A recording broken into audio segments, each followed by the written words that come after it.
morning, afternoon, and evening, wherever you are in the world. I'm so inspired today. I'm absolutely exhausted, but completely inspired. I don't know how that works, but that is how I feel right now. So, the title of this video is Body Shame Loops. And the reason I wanted to talk about this today is because today I was in the gym and I was talking with a friend and I was hearing some of these kind of loops, and I'm sure she won't mind me talking about this live, and it really inspired me to share this today. And I'm going to dive into what body shame loops are. And this, I'm not sure if this is like a real life term, but that was the term that was coming through in my workout today. So what I mean by this is kind of the subtle things. So I work with a lot of ladies and a lot of men actually who literally do not like the body. They don't like the body. They cover their mirrors in their house. They admit they hate themselves. They hate their body. They hate themselves. But for a big chunk of people that I work with, it isn't really like that. It's much more subtle. So I'm talking to those subtle shaming loops today. And what this could look like is saying things like, January is a great time to have these body shaming loops, which are, yeah, I need to get in the gym. I'm not very fit. I've let go of myself. I feel gross at the minute. I just need to tone up.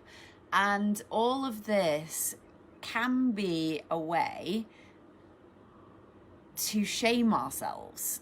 Now, is that clear, first of all? Is that clear what I'm talking about? And so what I want to emphasize here, and I have done extensive work around body acceptance. I am in a UK size 14 to 16 curvilicious body, and I didn't want to be in that body. I wanted to be posh spice.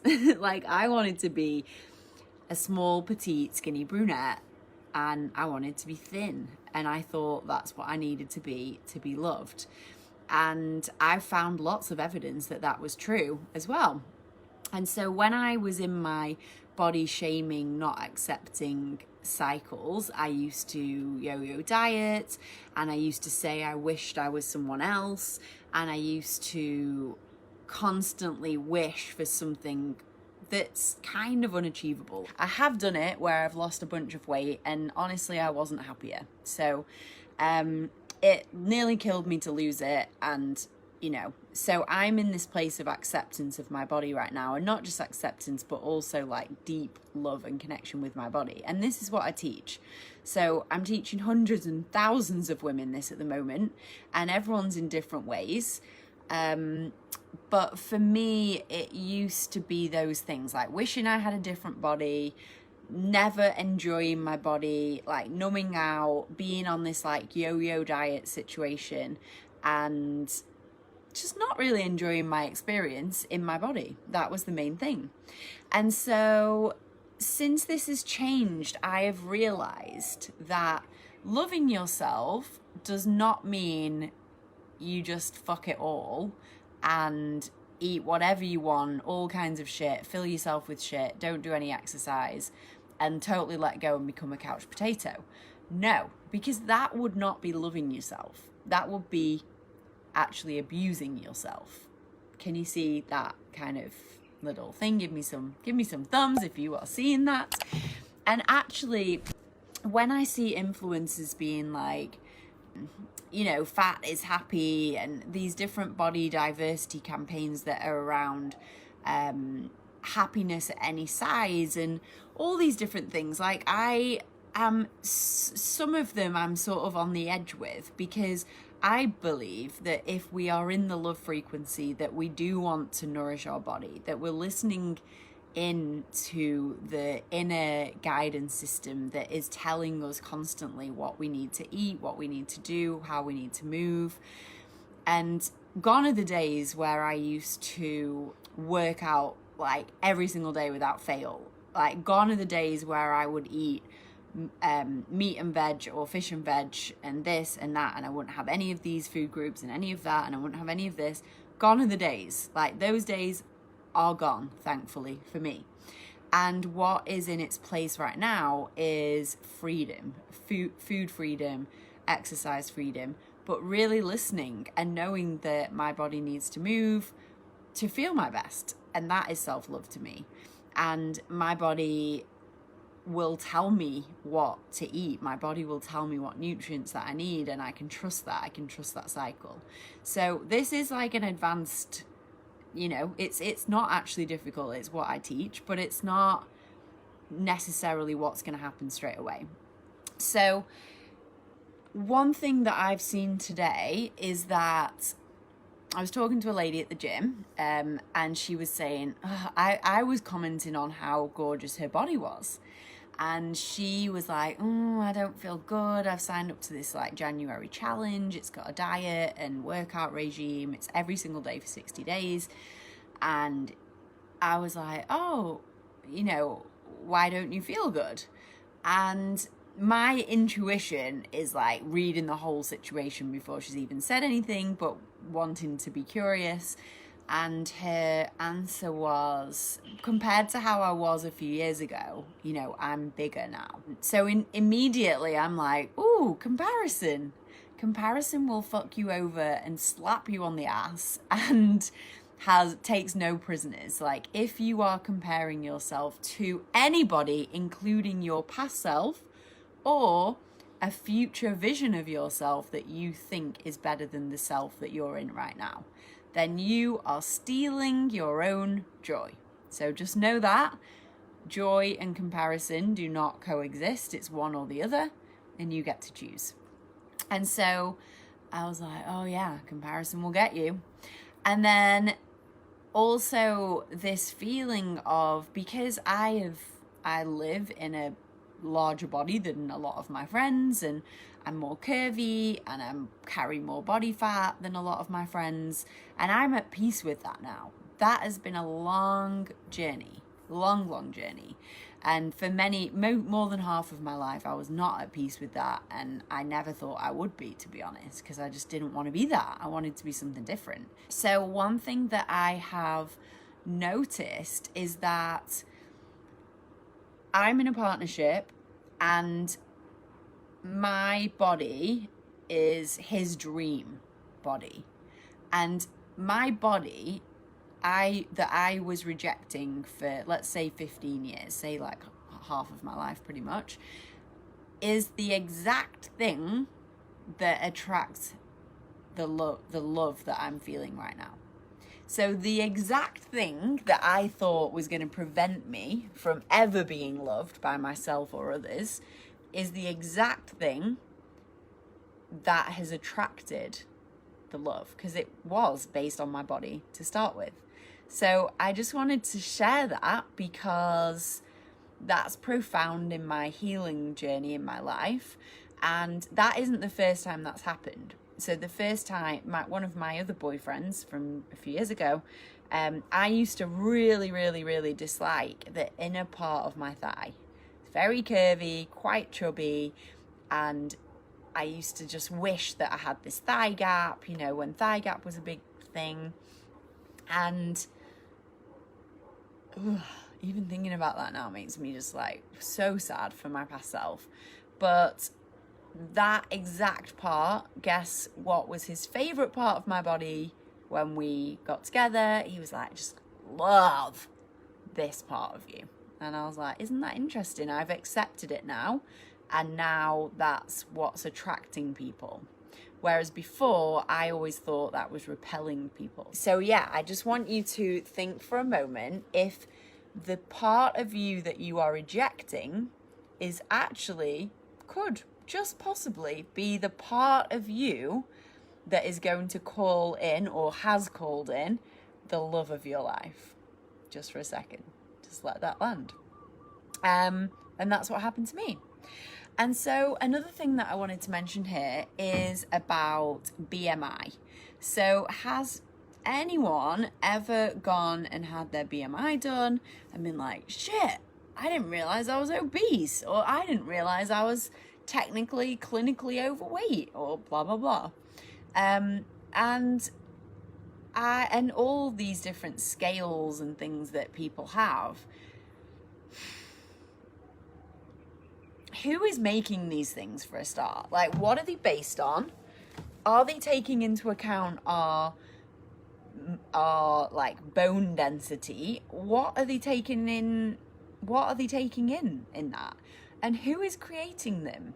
Because how many women, I personally think that a man has designed the BMI system. I'm not basing that on anything at all, but I feel that there is many ways that keep women in a feeling of being too big and keeping them in this narrative that they need to be thinner and change their bodies to be loved and to be accepted. And I believe that it's all bullshit.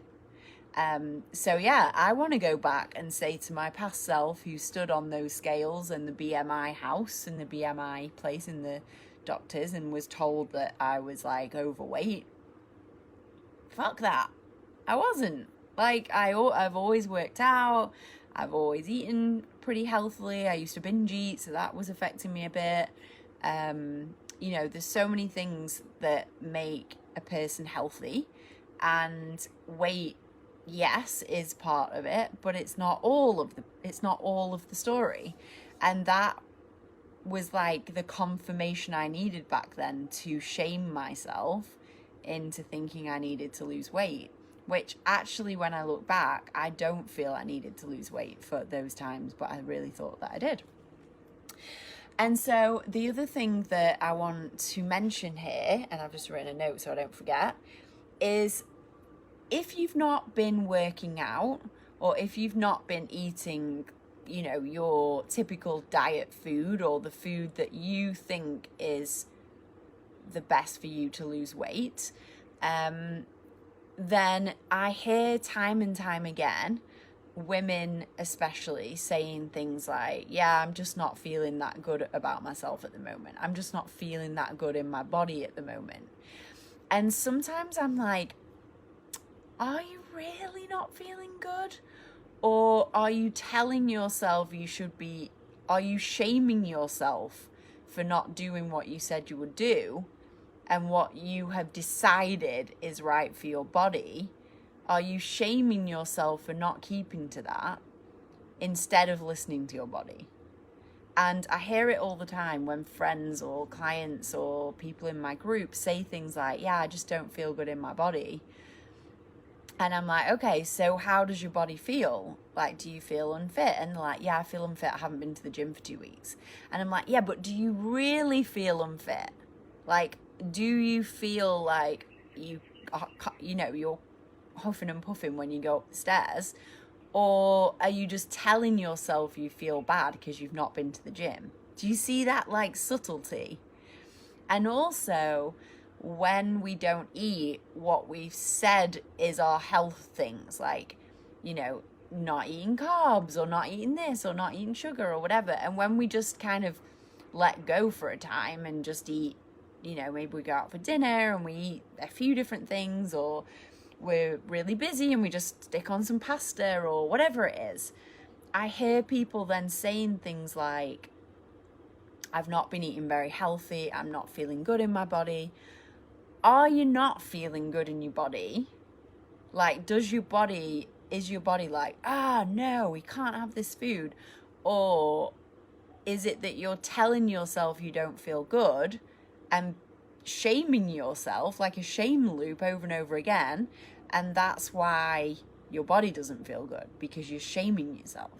So it's really subtle, but I've done it, you know, I've been there, and I've been like, yeah, I don't feel good, I haven't been eating healthy. And yeah, it does affect us, but then if we think we're eating healthy, we feel healthy. If we think we're eating unhealthy, we feel unhealthy. And it's like, what is healthy and unhealthy? It's all a mindset. Drop in to the fact that that is what is building the love with your partner, and like appreciate that. That's been a big thing for me. It's like, you know, sometimes I might think, oh, I'm getting bigger, which actually I'm usually quite balanced, but sometimes I think, because I've not been eating healthy or going to the gym as often, that I'm getting bigger, and then I can get into this kind of like fear. But actually, if I can just let go of that and trust that I'm being guided to eat the right food, I'm being guided to rest when I need to, when I want to work out, I'll be moving, I'll have more energy for that.